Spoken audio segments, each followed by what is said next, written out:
support of these goals, the FOMC raised its policy interest rate by 1/4 percentage point.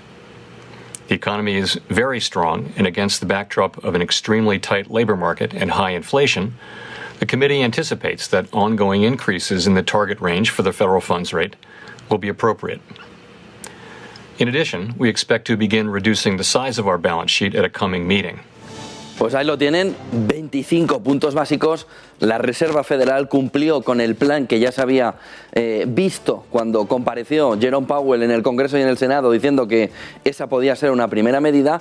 Tenemos mucho más de lo que hablar de esa decisión de la Reserva Federal, mucho más del mar de fondo que ayer, junto con ese documento de 15 puntos que ya está negociando Ucrania y Rusia, acercan la paz y pusieron los mercados en un movimiento alcista festivo, total.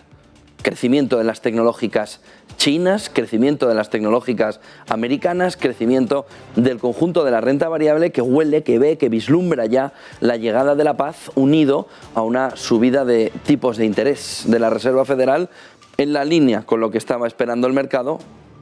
Incluso, si piensan en James Bullard, flojita. Fue el único que votó diferente, no vamos a decir en contra de la decisión de la Reserva Federal. No fue unánime la decisión. James Bullard pidió que fuera de 50 puntos básicos, que fuera de un 0,5%. Al final 25 puntos básicos y a partir de ahí pocos versos sueltos. La mayoría lo que dice es: está bien, es el momento, está bien calibrado. La mayoría de los analistas y de la banca privada norteamericana. Hay pocos versos sueltos. Uno de ellos es este. Lo que ahora mismo está diciendo Rosenberg, sin duda la parte más dura contra la decisión de la Reserva Federal. Él apunta, después de escuchar ayer a Jerome Powell, que en verano Estados Unidos estará en recesión. Cree que la Reserva Federal ha puesto el punto de partida para iniciar un proceso de recesión en la economía norteamericana a costa, o esa es la parte negativa, pero para frenar la inflación. Frenar la inflación a costa de una recesión en la economía norteamericana. Como le digo, es de los pocos versos sueltos, pero está aglutinando a una gran parte de quienes piensan: la Fed ya se equivocó, nos dijo que era muy momentánea la inflación, o para ser momentánea va a hacer 7 subidas de tipos este año. Dijo Jerome Powell que se seguiría haciendo subidas de tipos, entre 6 y 7 subidas de tipos podría estar durante 2022, confirmando también esas famosas apuestas sobre cuántas subidas tendría. Bueno, este gráfico de Rosenberg trata de resumir un poco cada vez que la economía norteamericana ha puesto un momento de apretar la economía, y se marcha hasta 1965 y en todos marca un momento que dice es idéntico al actual. Un momento en el que la economía terminó en recesión por cómo la Reserva Federal norteamericana apretaba el conjunto de la economía. Y tenemos los momentos en el finales de los 60, después de la primera guerra, después de la primera crisis del petróleo, en torno del 79, segunda crisis del petróleo, a principios de los 80, a principios de los 90, a principios de los 2000, a finales de la primera década del siglo XXI, 2009, la crisis financiera, y ahora dice que ese movimiento de ahora también nos va a provocar una recesión económica. Y dice que no hay manera de evitarlo, porque tal y como se ve en este gráfico, en el que lo que se está viendo es el Federal Funds Rate, es decir, el precio al que los fondos federales se están prestando, sin duda, dice, ese movimiento que está afrontando la Reserva Federal nos va a conducir a la recesión. ¿Cree la Reserva Federal que va a ir a una recesión? Porque evidentemente, si lo creyera, el discurso ayer habría sido distinto. Y como decimos, al final, Rosenberg es un verso suelto de la gran cantidad de analistas que ayer decían: la Reserva Federal está haciendo lo correcto. ¿Qué es lo que dice la Reserva Federal? Fíjense en estos dos gráficos. Son los dos gráficos clave para entender la decisión de ayer y sobre todo cómo ve Estados Unidos, cómo ve Jerome Powell La economía. 2022. En una mediana de la previsión de todas las partes de la Reserva Federal, San Luis, todos, metiendo una mediana, cree que el 2022 la previsión, el forecast, será del 2,8% de crecimiento de la economía. La previsión de diciembre fue del 4%. Es decir, 1,2 puntos se nos han ido desde diciembre a marzo por Omicron y por la guerra de Ucrania. Pero cree que aún así el crecimiento será del 2,8%.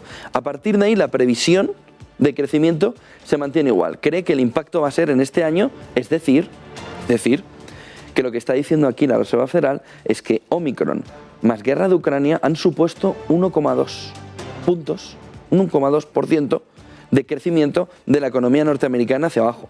Esto habría que traducirlo en el resto de economías. Por ejemplo, la española. Si esto le ha producido frente al forecast un cambio en la previsión de crecimiento que no es que sea definitivo de un 1,2%, ¿cuánto es en la economía española? Primera pregunta para trasladar además al gobierno de vamos a mirar esto, al menos, porque es evidente que si Estados Unidos pierde un 1,2%, aquí también habrá afección, que estamos más cerca. 2,2 y 2%. Y en el medio y largo plazo crea un crecimiento del 1,8.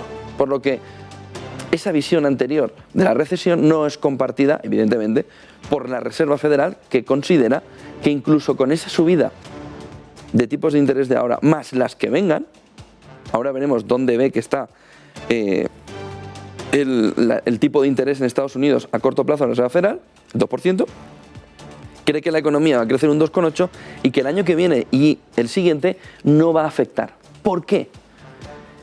La clave fundamental está aquí.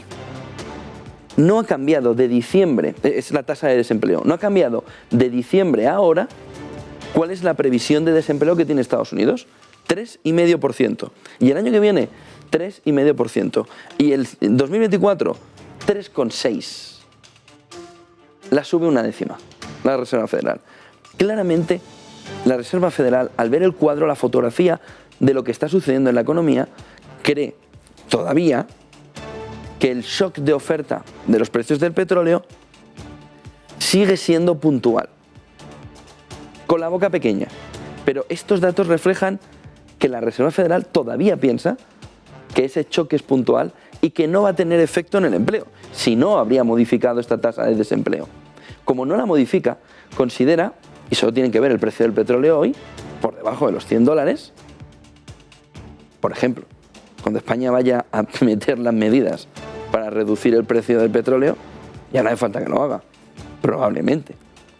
Lo que piensa la Reserva Federal es que el precio del petróleo va a empezar a hacer una caidita y nos va a dejar también la inflación a medio plazo en el 2,7, considera el año que viene. Ahora vemos inflación. Tasa de desempleo 3,5, 3,5, 3,6, 4% a largo plazo. Pleno empleo. Uno de los dos objetivos, de los dos mandatos de la Reserva Federal estaría cubierto. Desempleo controlado y en tasa de pleno empleo. El otro objetivo es la inflación. Y ahí viene la inflación, ya cambia la proyección desde el 2,6 que pensaba la Reserva Federal que iba a estar en diciembre para todo el conjunto de 2022 al 4,3. Omicron, guerra de Ucrania, con un peso mayor de la guerra de Ucrania. Pero luego el descenso es al 2,7, al 2,3 y tiene un objetivo cercano al 2%, cree que en el medio plazo estará en el 2%. Es decir, cree que con levantar la curva de tipos aquí, este 4,3 se reducirá al 2,7 de 2022 a 2023. Aún así, cree que la parte, la inflación subyacente que decimos aquí, este core de inflación, se eleva pero menos, hasta el 4,1%. Hay un shock de oferta en la energía, pero no toca el conjunto de la economía tan fuerte como se podía esperar.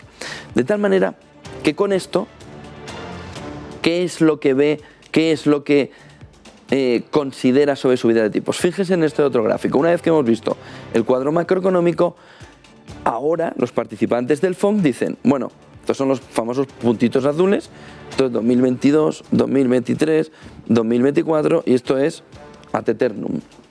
¿Qué es lo que dicen los miembros del FONC? Pues en el entorno ya del 1,5 solo queda 1.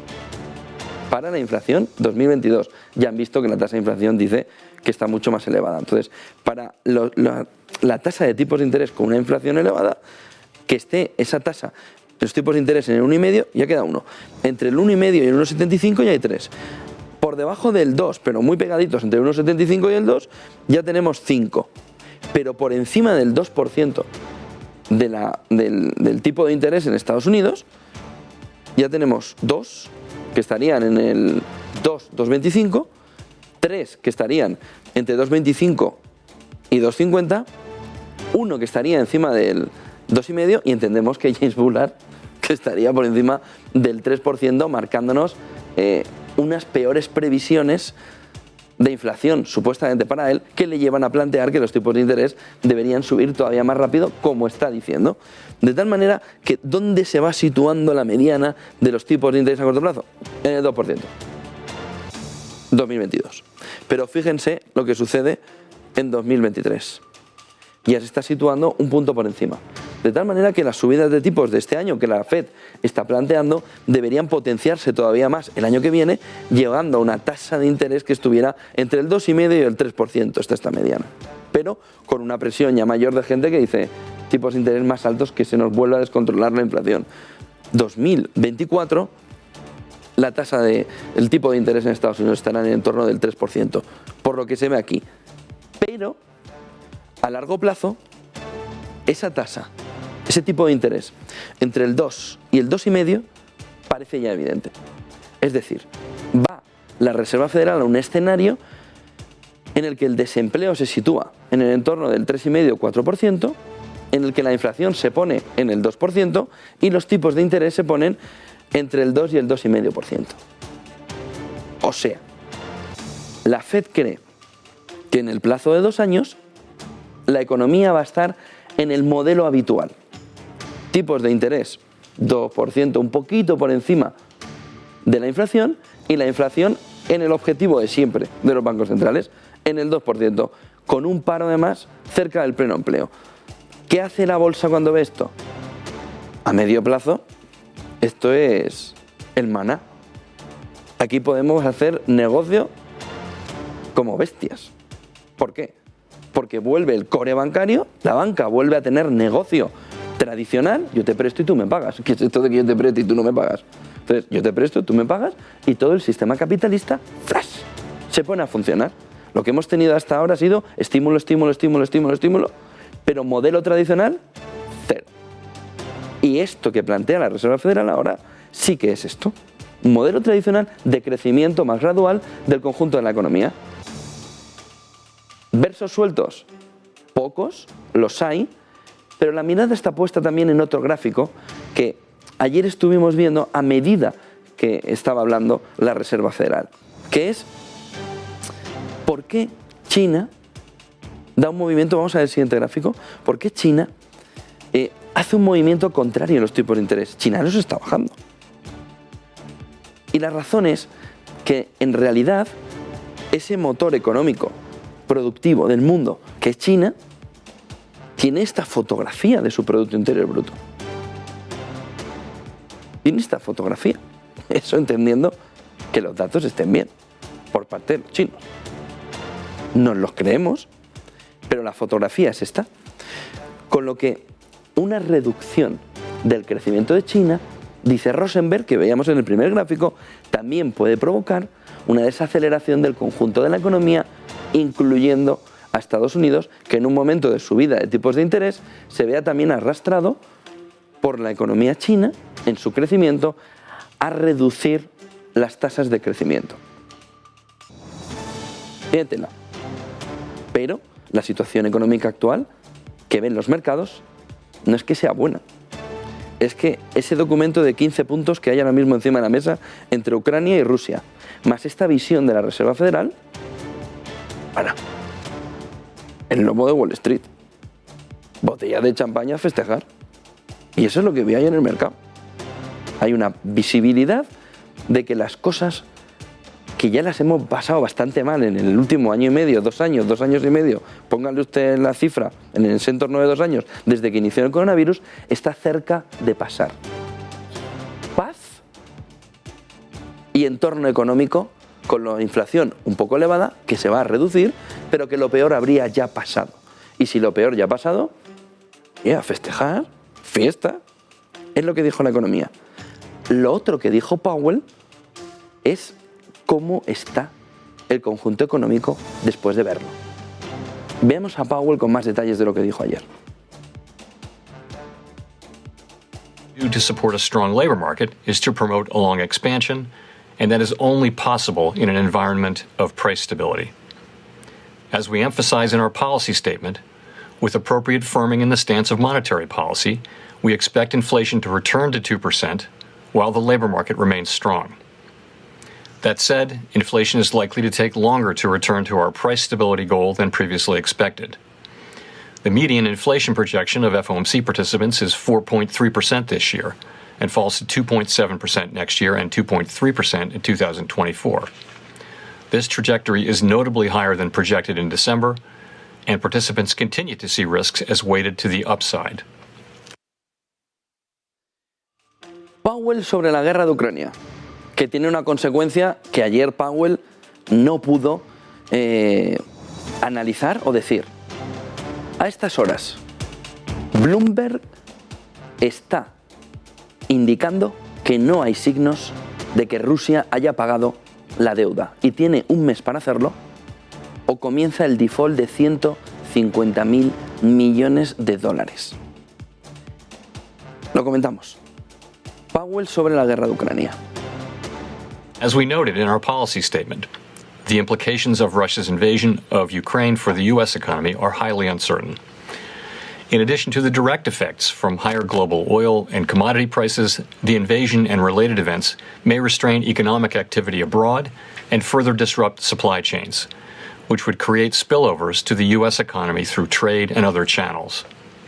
The volatility in the financial markets, particularly if sustained, could also act to tighten credit conditions and affect the real economy. 2 reacciones más a lo que se vio ayer por parte de la Reserva Federal.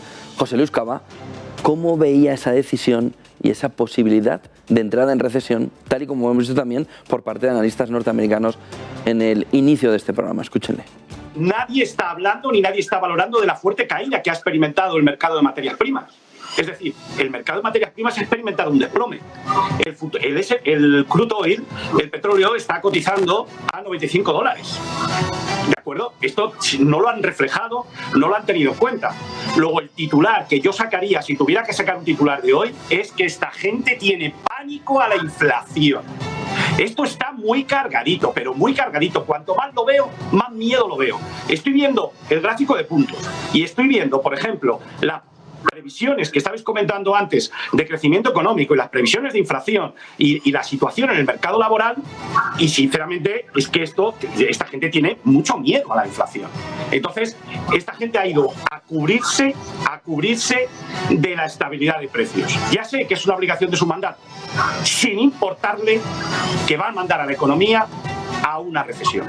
Luego, yo lo que veo de los gráficos de puntos es que esta gente lo sitúa en el 2,75 para finales de 2024, con lo cual no van a seguir subiendo los tipos de interés, y yo lo que creo es que esta gente tiene tanto miedo a la inflación que ha optado por tirarse al monte. El punto o el contrapeso lo daba Francisco Quintana, ING, también en ese especial de anoche en Negocios Televisión. Nos encontramos un Banco Central que está muy preocupado por la inflación y está muy poco preocupado por el crecimiento. A mí, de hecho, me está sorprendiendo bastante. El Banco Central ha ajustado de una manera muy significativa sus previsiones de inflación al alza, le ha metido casi 2 puntos para este año. Espera que ya el año que viene empiece a ajustarse, pero aún así lo han revisado para el año que viene, casi medio punto porcentual. Insisto, las previsiones de inflación, es decir, asumen que vamos a tener un problema de inflación por problemas de cadenas de suministros, por lo que todos sabemos, ¿no? Sin embargo, cuando miramos las previsiones de crecimiento, la historia es muy diferente. El ajuste en el crecimiento es relativamente importante este año, pero porcentualmente mucho menor. Dicen, este año no voy a crecer un 4, voy a crecer un 2,8, pero ya el año que viene, no han cambiado las previsiones. 2,2, que se queda con un 2,2. Y todavía más importante, las previsiones de desempleo no las han tocado. Es decir, esperaban en diciembre que la tasa de desempleo en Estados Unidos fuera del 3,5% y ahora, a pesar de recortarle un 1,2 puntos porcentuales a la previsión de crecimiento, sigue siendo un 3,5%. Es decir, su economía está tan sobrecalentada que incluso si quitamos el pie del acelerador, sigue sin manifestarse en el mercado de empleo. Recuerdo que cuando, insisto, yo siempre cuento esta historieta, pero cuando yo estaba en la facultad, el 5% era lo que se consideraba la tasa de desempleo, digamos, mínima a la que se puede sostener a una economía sin sobrecalentarla. Estamos hablando de un 3,5%, un 3,5% que no sube ni aunque metamos el freno a base de subidas de tipos de interés. Y el año que viene, la previsión de desempleo sigue siendo de un 3,5%. Por lo tanto, si estas son las previsiones en las que se han basado estas decisiones, es absolutamente normal que se puedan permitir una subida de tipos de interés, una visión mucho más agresiva sobre las necesidades de subir tipos de interés. Eso es lo que decía también Francisco Quintana. La noticia de última hora es lo que está sucediendo alrededor de la deuda rusa que no habría pagado ayer. 2 bonos por 117 millones de dólares, que se lo estuvimos contando durante la jornada aquí en Negocios Televisión. Según Bloomberg, a estas horas estarían impagados. Se inicia el proceso de default previo. Tienen un mes para pagar el conjunto, para pagar esos 117 millones de dólares. Era una tercera vía: pago o digo que no pago, pero miro para otro lado, que se inicie el mesecillo que tengo para pagarlo y gano tiempo. Esta tercera opción es la que ha optado. 2 gráficos sobre la deuda rusa claves para entender qué importancia tiene. Primero, ya lo contábamos ayer, este gráfico de Bloomberg, cómo la deuda rusa estaba cayendo. Credit Default Swaps, ya se lo venimos contando desde hace varias semanas. Banca privada americana comprando la posibilidad de la bancarrota. CDS, Credit Default Swaps, y cayendo la rentabilidad, bajando al mínimo. ¿Qué importancia tiene Rusia? Fíjense en este otro gráfico, si comparamos las últimas grandes crisis de deuda o default, Grecia es el más grande, 2012, no la Grecia de diciembre, sino el primer default, el de marzo.